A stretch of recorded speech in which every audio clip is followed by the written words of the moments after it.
चलें भाई। तो वैसे तो अगर देखा जाए तो कंडीशनल एक सिंपल फार्मूला है। इसको समझने के लिए आपको थोड़ी सी अटेंशन देनी होगी, आराम से आप समझ जाएंगे।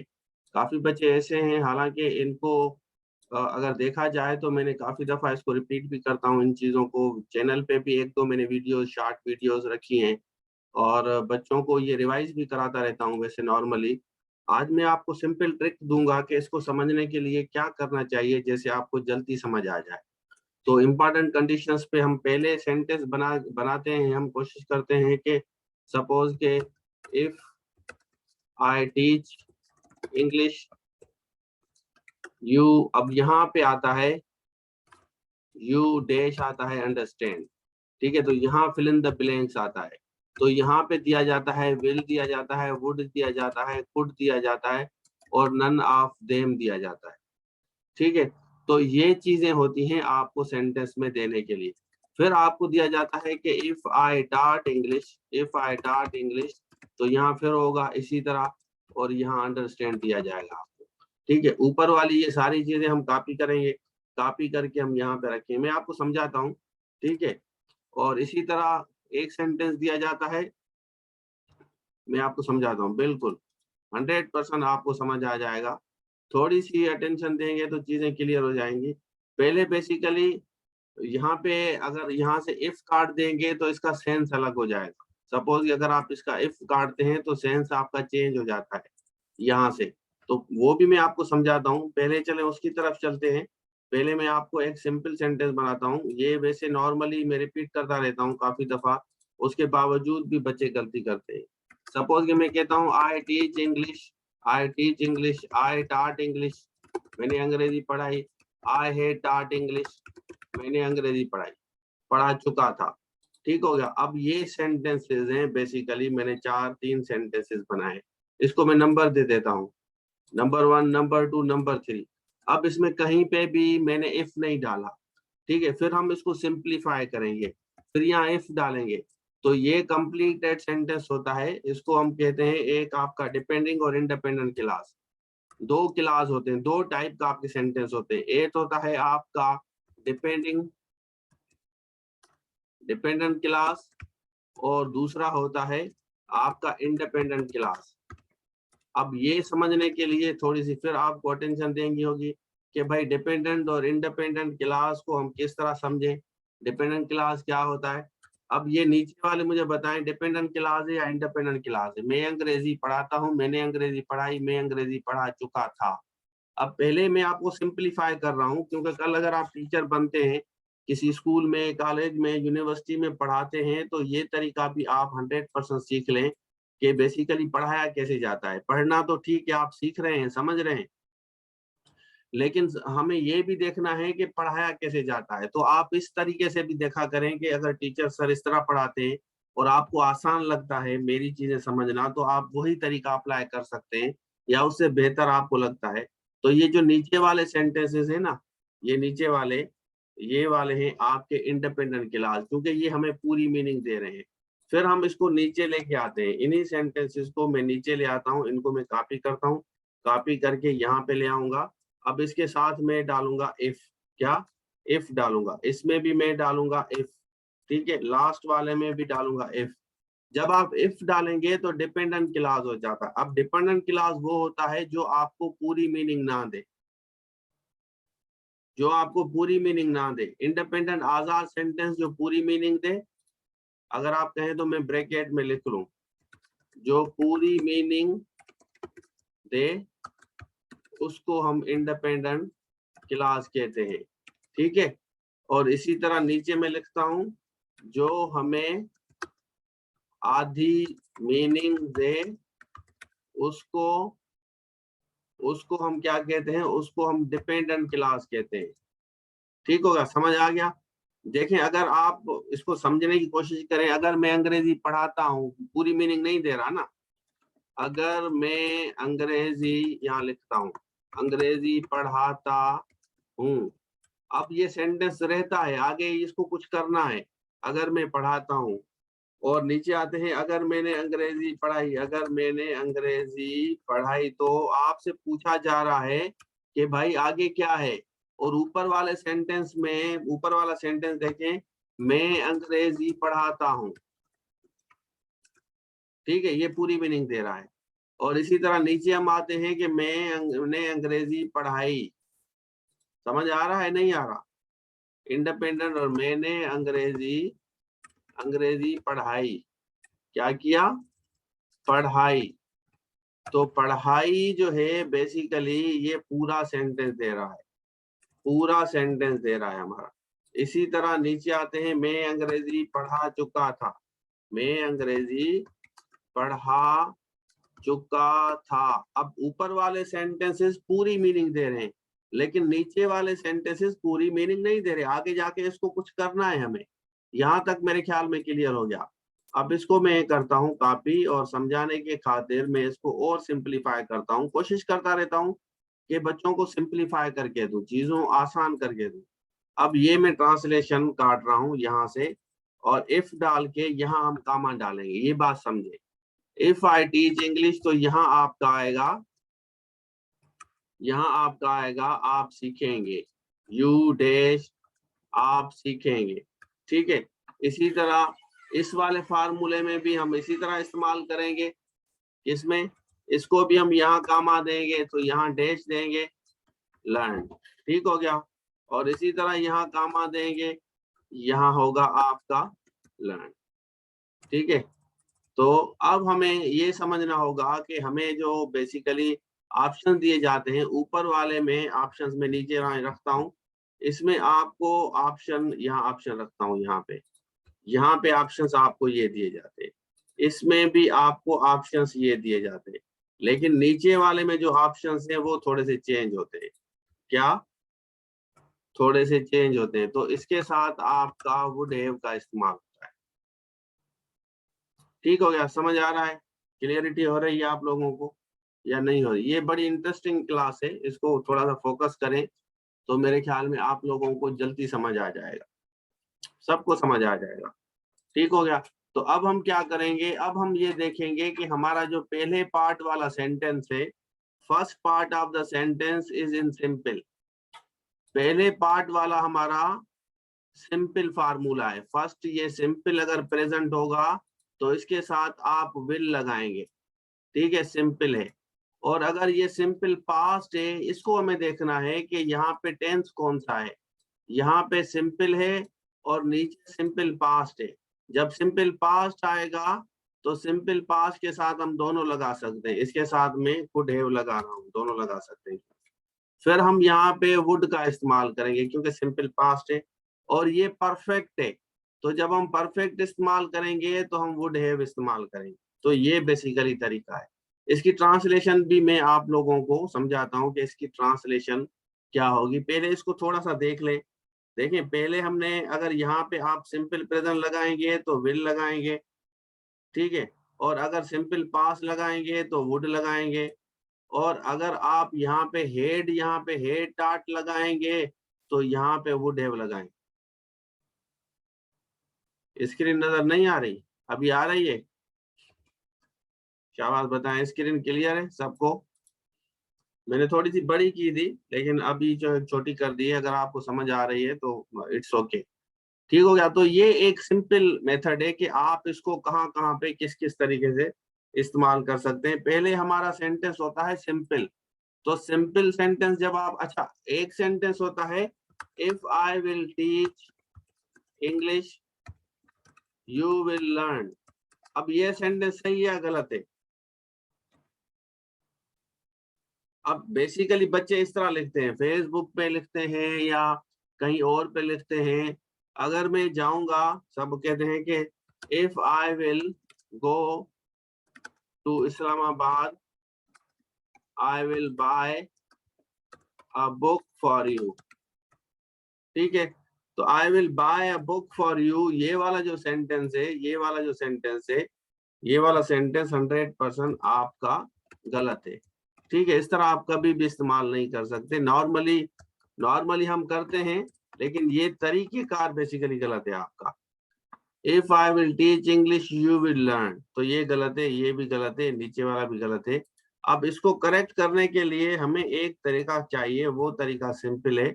इफ आई टीच, यहाँ पे हम ये विल वाला काट देते हैं, ठीक है, हम सिंपल करते हैं इसको, यू विल लर्न। तो अब ये वाला सेंटेंस आपका 100% सही है। यही इसका जो है ना फार्मूला है, यही तरीका है। I will go to Karachi, तो यहाँ आई विल गो टू नहीं होगा, ठीक है, if I go to Karachi, if I go to Islamabad, I will buy a book for you.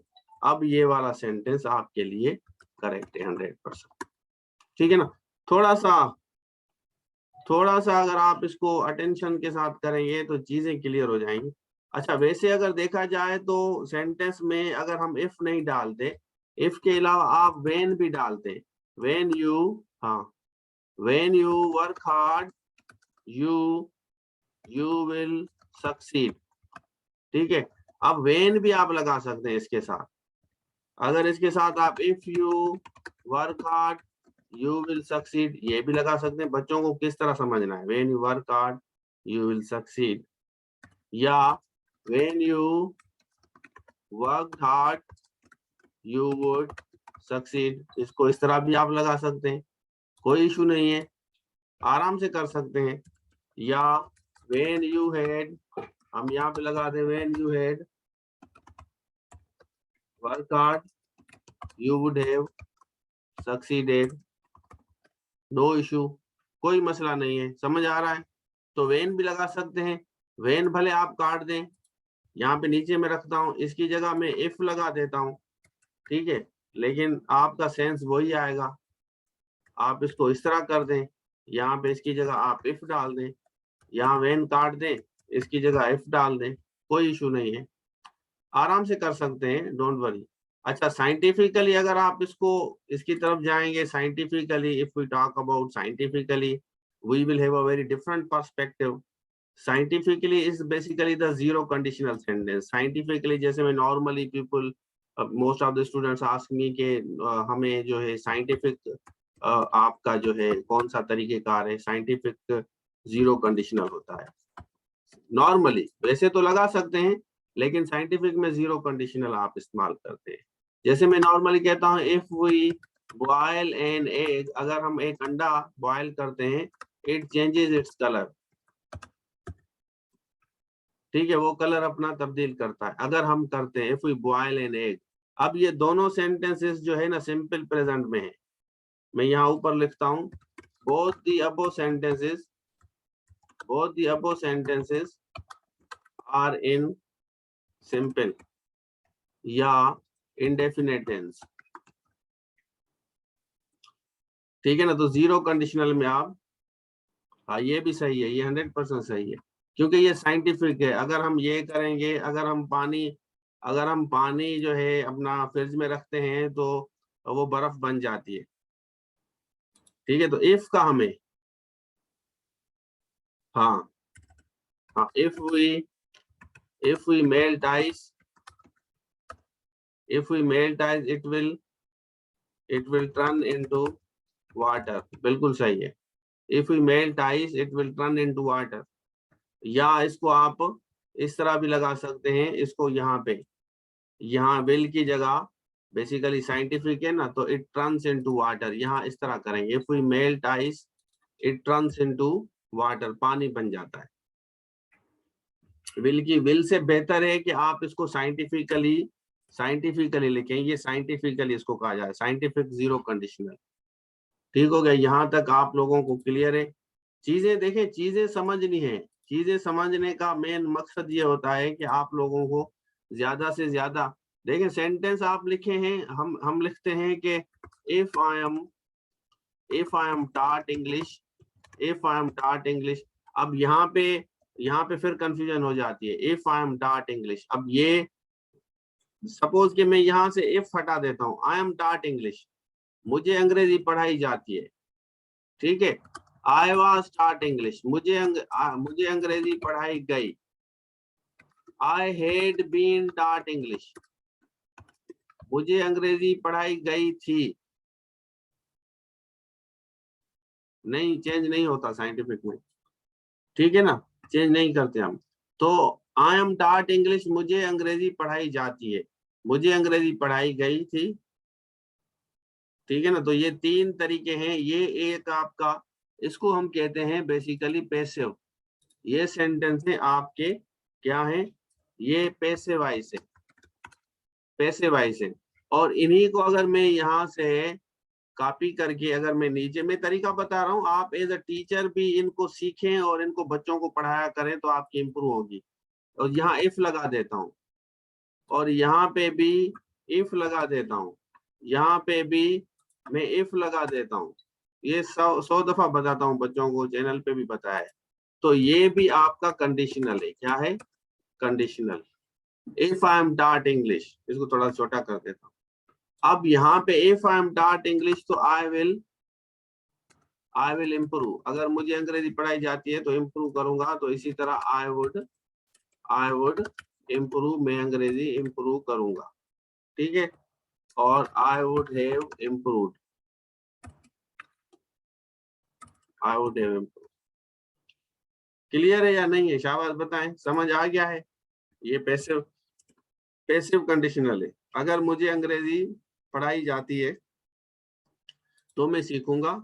अगर पढ़ाई गई होती तो सीख चुका होता। तो ये चुका होता का सेंस नीचे वाला देता है।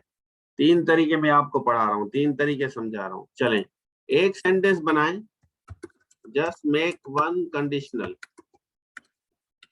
In passive. पैसिव वॉइस में बनाएं, एक कोई सा भी कंडीशनल बनाएं, लेकिन पैसिव वॉइस में बनाएं। शाबाश। भले एक पार्ट पैसिव वॉइस में हो, सारे पार्ट्स ना हो, एक पार्ट यूज करें पैसिव में, लेकिन सेंटेंस बनाएं आप। शाबाश।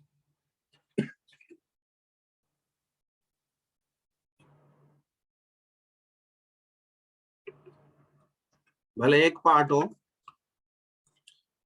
तो हमें समझना होगा इन सबको के किस किस तरीके से हम इस्तेमाल करते हैं। ये हमें बेसिकली थोड़ी सी मेहनत करनी होगी। If you work hard he will succeed, if I have bought cloth I would have, नहीं गलत है। इफ आई बॉट क्लॉथ, ये गलत है। और ये नौशाबा ने लिखा है, नौशाबा का भी गलत है। ये दोनों गलत है, ये दोनों गलत है। फातिमा का भी गलत है, नौशाबा का भी गलत है। और कोई बच्चा लिखे, शाबाश, जल्दी करें। If I have bought cloth, ये कौन सा सेंटेंस है? I would have attended waiting. तो हैव का मैंने अभी नहीं बताया ना, मैंने आपको बताया है परफेक्ट का।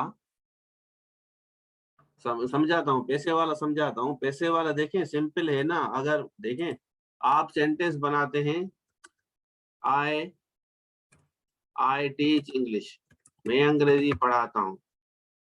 ठीक है? फिर मैं क्या, हाँ, मैं अंग्रेजी पढ़ाता हूँ। तो आई टीच इंग्लिश का अगर हम पैसे वाइज करें तो किस तरह होगा? हम कहते हैं English is taught। If I was taught English, I would learn। Azhar ने लिखा, If I was taught English, I would learn। सही है। If I bought cloth, I would have। हाँ, देखें, थोड़ी सी मेहनत करनी है। थोड़ी सी अगर आप मेहनत करेंगे तो आप लोगों को समझ आ जाएगा। अब यहाँ पे देखें, इन्होंने, अजहर ने जो लिखा है एक सेंटेंस, उसके बाद मारवी ने लिखा है, इसने लिखा है, मारवी ने लिखा है इंग्लिश इज स्टार्ट बाय मी, ये मारवी ने लिखा है। हाँ, ये 10 दफा मैंने पढ़ा है, 10 दफा यूट्यूब चैनल पे भी मैंने ये काफी चीजें, लेकिन उसके बावजूद भी बच्चों को समझ नहीं आता कि इनको हमें किस तरह से देखें। मैं आपको कहता हूं, पहले हमेशा एक चीज समझ लें, एक चीज समझ लें। पहले आप सिंपल सेंटेंस लिखें without using I, if. Without using if, तो आप जल्दी आप लोगों को समझ आ जाएगा। अब मैं आपको और आसान करके देता हूँ, और आसान करके देता हूँ आपको। If the road is being constructed it will benefit. हाँ, ये सही है, ये बिल्कुल सही लिखा है। मैं आपको समझाता हूँ। पहले पहले हम ये आप लोगों के मैंने सेंटेंस यहाँ रखे हैं। अब यहाँ पे मैं आपको समझाता हूँ कि सिंपल टेंस लिखें विदाउट एफ। पहले आप विदाउट एफ सेंटेंस बनाएं, इफ ना डालें। ठीक है? सिंपल अगर आप लिखेंगे जैसे सपोज के आई टीच इंग्लिश मैंने लिखा ना, आई टीच इंग्लिश। अगर मैं लिखूं इफ आई टीच इंग्लिश, तो ये कामा देंगे, you will learn, you will understand. ठीक है, अब ऊपर और नीचे वाले सेंटेंस में फर्क है। फिर मैं लिखता हूं आई टॉट इंग्लिश, मैंने अंग्रेजी पढ़ाई। और अब लिखता हूं कि इफ आई टॉट इंग्लिश, अगर मैंने अंग्रेजी पढ़ाई, तो यू विल की जगह आएगा यू वुड अंडरस्टैंड, आपको समझ आएगा। इसी तरह आई हेट टॉट इंग्लिश, समझे, अभी अभी थोड़ा सा समझे, अभी भले सेंटेंस ना बनाए। If I hate taught English, तो अब इसको मैं लिखूंगा if I hate taught English. ठीक है, समझे?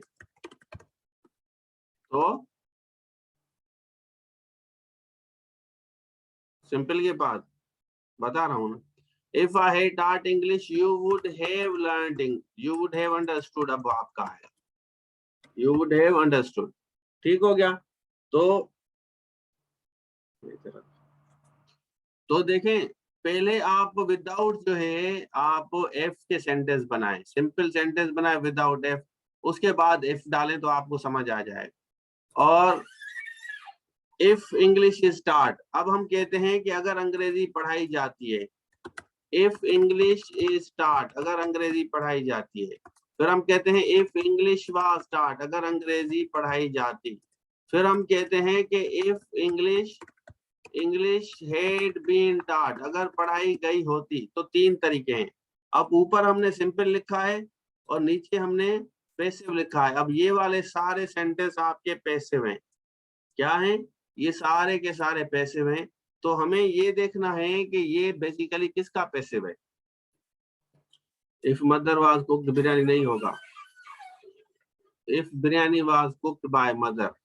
थोड़ा सा सेंटेंस को सही भी लिखें। देखें, आप कहेंगे if biryani was cooked by mother, अब सही है, वी विल एंजॉय। तो यहाँ पे सेंटेंस आएगा, ठीक है, नीचे आएगा विल आएगा, वुड आएगा, और उसके साथ आएगा वुड हैव आएगा, या आपका नन ऑफ देम। तो ये नीचे ऑप्शन इस तरह आएंगे, if biryani was cooked by mother. तो ये सेंटेंस आपका अब पैसिव वॉइस है, इफ बिरयानी वाज कुक्ड। आप इस तरह नहीं कह सकते कि if mother was cooked biryani, नहीं, इफ बिरयानी वाज कुक्ड। तो बिरयानी वाज कुक्ड यहाँ पे हमारा वुड आएगा। इसी अगर सेंटेंस को मैं कॉपी करके नीचे रखता हूँ, यही सेंटेंस आपने जो बनाया है, अगर मैं इसको थोड़ा सा मॉडिफाई करूं और यहाँ डाल देता हूं इफ बिरयानी इज कुक्ड, अब क्या आएगा? If biryani is cooked.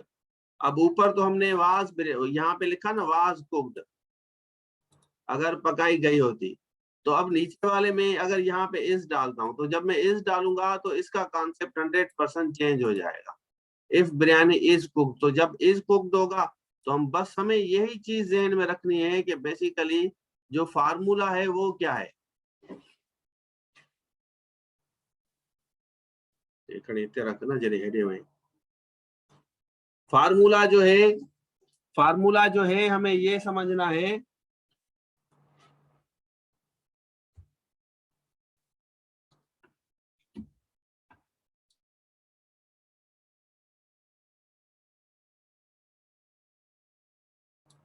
हमें फार्मूला समझना है। हाँ, ठीक है, तो यहाँ हम क्या डालेंगे? यहाँ हम वुड विल डालेंगे। क्यों विल डालेंगे? क्योंकि ऊपर ये वाला सेंटेंस जो है बिरयानी इज कुक्ड, ये बेसिकली इंडेफिनेट टेंस है, तो हमें पास वाला जो है समझ नहीं आता ना, समझ में नहीं आ रहा। आप लोगों को समझ आ रहा है? किस किस को समझ आ रहा है? समझ आ रहा है आप लोगों को सबको या नहीं आ रहा? आ रहा है ना? आ रहा है, सही है, ठीक है, सबको आ रहा है। उम्मे लैला को बादाम खाने चाहिए, जिसको नहीं आ रहा वो बादाम खाए। ठीक है ना? जिसको नहीं आ रहा वो उसको देख लेना, मैंने अभी रिकॉर्डिंग कर दी है, ये मैं आप लोगों के साथ शेयर करता हूँ। ठीक है, रिकॉर्डिंग आप लोगों को मैं भेज दूंगा, आप परेशान ना हो, तो ये ज्यादा बेहतर रहेगा। अटेंशन दें। देखिए सिंपल पहले आप समझें, सिंपल जो चीजें हैं वो आप समझें, उसके बाद जाके आपको दूसरी चीजें समझ आ जाएंगी। चलें, तो ये आपको अगर यहाँ पे इसी सेंटेंस को मैं यहाँ से कॉपी करूं, ऊपर वाले, सपोज कि मैं ऊपर वाले सेंटेंस को अगेन कॉपी करता हूं। एज अ टीचर जो है ना, आप सबसे पहले ये समझें कि हमेशा एज अ टीचर होके समझा करें। अब यहाँ पे वाज की जगह मैं हेड बीन लगा देता हूं। अब क्या आएगा? अब बता इसमें क्या आएगा? शाबाश। ये मैं 10 दफा समझाता हूँ, चैनल पे भी इसको मैंने अपलोड किया है, 2-3 इसकी मैंने शॉर्ट क्लिप्स रख दिए हैं। ये रिपीट करता रहता हूँ, लेकिन काफी बच्चों को फिर समझ नहीं आता। अब देखें हेड बीन आ गया, तो हेड बीन आएगा if biryani had been cooked. तो यहाँ देखिए एक सेंटेंस पास में रखा है और एक जो है हमने प्रेजेंट में रखा है, सिंपल में रखा है, ठीक है, पैसिव वाइज नहीं है। तो यहाँ अब हमारे क्या डालेंगे? हम वुड हैव डालेंगे। तो इसी तरह इसी को अगर हम कॉपी करते हैं, मैं आपको समझाता हूँ, इसी को कॉपी करके मैं नीचे रखता हूँ। अब यहाँ पे मैं डाल देता हूँ वेन, ठीक है, क्या डाल देता हूँ? यहाँ पे वेन डाल देता हूँ, क्योंकि एफ का तो आप समझ गए, सबको आ रहा है। अब मैं वेन डाल देता हूँ, तो जब मैं वेन डालूंगा फिर भी हमें यहाँ पे कामा देनी होगी। Again we are suppose to put comma, formula आपका सेम है, ठीक है। तो ये समझें कि ये जो पैसिव वाइज सेंटेंस है ये किस तरह बनता है, और इसके लिए आप लोगों को थोड़ी सी ये प्रैक्टिस करनी होगी कि how to make passive voice sentence. ये चीज आप लोगों को, जैसे मैंने कहा if I teach, if I teach English, अब ये एक्टिव वॉइस है, तो इसका पैसिव वॉइस क्या होगा? इफ आई टीच इंग्लिश का क्या होगा? If I teaching, English is start by me, तो बाय मी हमने लिखा। फिर हम कहते हैं इफ आई टॉट इंग्लिश, अगर मैंने अंग्रेजी पढ़ाई, ठीक है, तो इफ इंग्लिश क्या होगा? If English was taught by me, इस तरह होगा ना। If I had taught English, ये समझे कि पैसिव वॉइस की, if English had been taught, समझ आ रहा है? वेन वाला भी सेम तरीका है भाई, वही चीज है ना, क्योंकि वो डिपेंडेंट क्लॉज है। अब ये समझ जाए एक्टिव वॉइस और पैसिव वॉइस, मैंने ये लिस्ट बना दी है, आप इसका स्क्रीनशॉट भले ले लें। ये एक्टिव वॉइस और पैसिव वॉइस है। If I teach, if English is taught, if I taught, if English was taught, if I had taught, if English had been taught, ठीक है। तो ये एक्टिव वॉइस है, वो पैसिव वॉइस है। तो सेकंड पार्ट में हम जब लिखेंगे, second, if I teach English you will, अब हम लिखें यू विल अंडरस्टैंड, आप समझेंगे। तो हम क्या करेंगे? हम इसी को कॉपी करेंगे, आप समझेंगे, और इसी को मैं यहाँ पे कामा करके रखता हूँ, यही तरीका आएगा। और इसको हम यहाँ कामा करके रखेंगे, तो यहाँ आपका क्या आएगा? यहाँ पे क्या आएगा बताएं? शाबाश। सेकंड वाले में क्या आएगा? थर्ड वाले में। तो बस ये चीज समझनी है, यही चीज समझनी है, इसी पे ही तरीका है। रिपीट इसलिए करते हैं काफी दफा, एक ही सेंटेंस को 10 दफा रिपीट करता हूँ, क्योंकि रिपीटेशन से चीजें समझ आती हैं। तो इसमें भी यही आएगा। अब यहाँ पे क्या होगा? शाबाश। इसमें 5 वाले में क्या आएगा? 5 वाले में क्या आएगा? 5 और छठे वाले में। बस ये चीज ध्यान में रखनी है, और ये चीज समझ आ गई तो इंशाल्लाह आप लोगों की कामयाबी है। यू वुड हैव अंडरस्टूड, बस यही तरीका है। इसको हम कॉपी करेंगे, और कॉपी करके हम इसी को नीचे रखेंगे। सिंपल में करता हूं, पूरी कोशिश करता हूं कि आसान तरीके से समझाएं। हाँ, पैसिव वाइज में भी हमारा नहीं होता। सेंटेंस अगर हमें समझना है, देखें, जब आप, अगर मुझे दावत दी जाती है तो मैं जाऊंगा, अगर उसने मुझे बुलाया, अगर मुझे बुलाया जाता है या अगर वो मुझे बुलाता, दो तरीके हैं। अंग्रेजी में देखें, अगर वो मुझे बुलाता है या बुलाया जाता है, अगर अगर वो मुझे दावत पे बुलाता है, अगर मुझे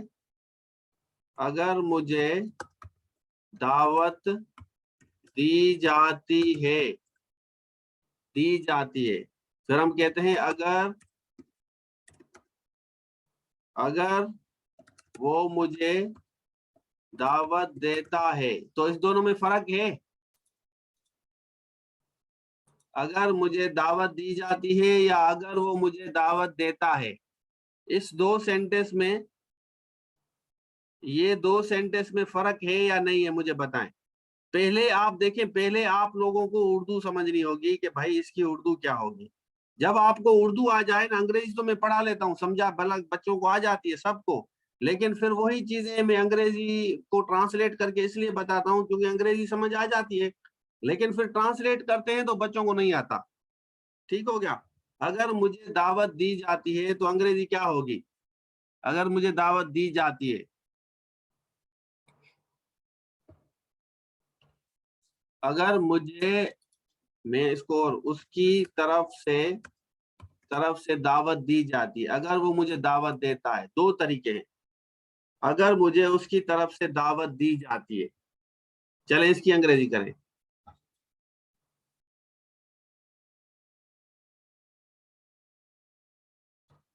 if I will invite, if he will invite me, will नहीं आएगा भाई, पहले वाले पार्ट में विल नहीं आता।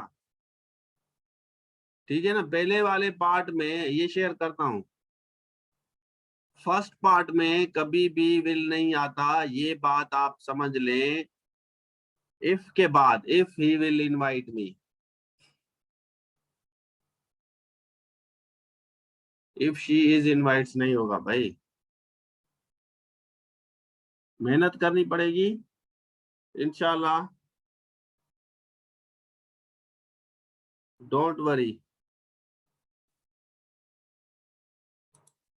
अब हम इसको समझते हैं, अब इसको और आसान करके देता हूं आपको, बिल्कुल।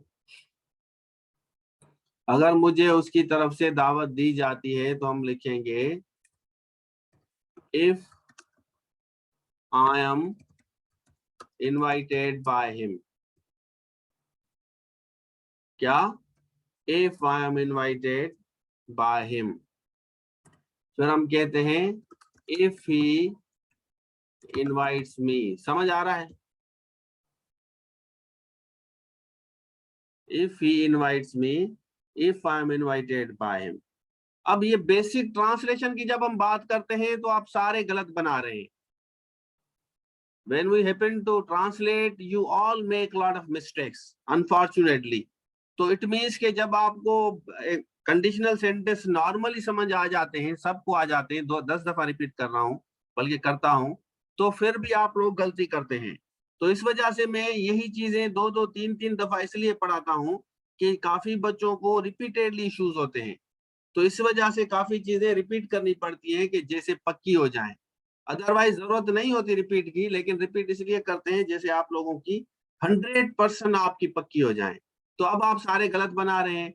अगर मुझे उसकी तरफ से if I am invited bye, if I am invited by him, तो ऊपर ये होगा, तो यहाँ क्या होगा?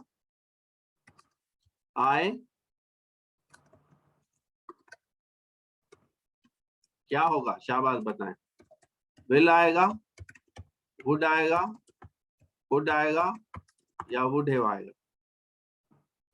तरीका यही है भाई, सेंटेंस बनाने का, सेंटेंस देने का जो मेथड है आपका, वो यही है। इसको कॉपी करते हैं, कॉपी करके यहाँ रखते हैं। ट्रांसलेशन सीखें, ट्रांसलेशन सीखें, इसको मैं शेयर करता हूँ आपको, इसको 2 दफा 3 दफा देखें ट्रांसलेशन। फिर भी हम कोशिश करेंगे, इसको 1 दफा और रिपीट कर दूंगा, कोई मसला नहीं है। आप अगर जिसको समझ नहीं आ रहा, हम इसको और सही तरीके से सीखेंगे, समझेंगे। अगर मुझे उसकी तरफ से दावत दी जाती है, मैं इसको कर देता हूँ लाल।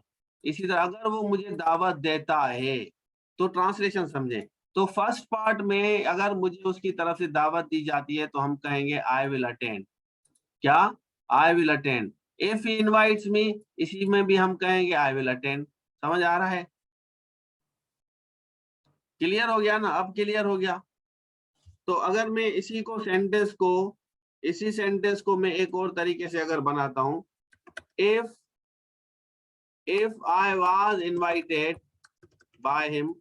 अब इसका जो है एक्टिव वॉइस किस तरह होगा? इफ आई वाज इनवाइटेड, इसका एक्टिव वॉइस किस तरह होगा? If I was invited by him का एक्टिव वॉइस बनाए। सेंटेंस को ये सारा पूरा नहीं करना, सिर्फ इसको एक्टिव वॉइस बनाना है। ये पैसिव वॉइस में है। सेम तरीका है, ऊपर वाला सेंटेंस नीचे ले आया हूं।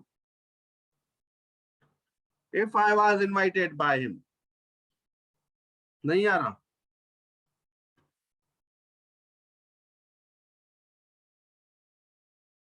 मुमताज ने सबसे जबरदस्त लिखा है, बस एक ही स्टूडेंट ने सही लिखा है। रिपीटेशन जो बच्चे रिपीट दफा करते हैं ना, if he invited me, Mumtaz ने जो लिखा है उसका सही है, बाकी सबका गलत है।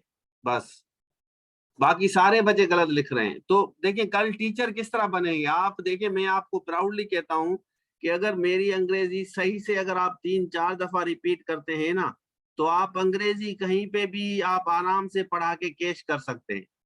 यही चीजें आप रिफंड कर सकते हैं। किसी स्कूल में चले जाएं, किसी इदारे में कहीं पे काम करें, तो अंग्रेजी आपकी कमाल की होगी।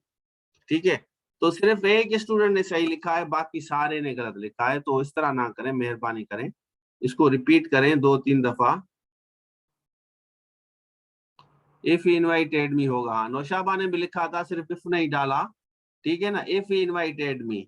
तो अब इसी तरह if I was invited by him, तो यहाँ पे मैं इसको कॉपी करता हूँ, इसको कॉपी करके यहाँ पे रखता हूँ। अब मुझे बताएं क्या आएगा। इसी तरह इसको भी कॉपी करके यहाँ रखता हूँ, तो क्या आएगा? शाबाश बताएं।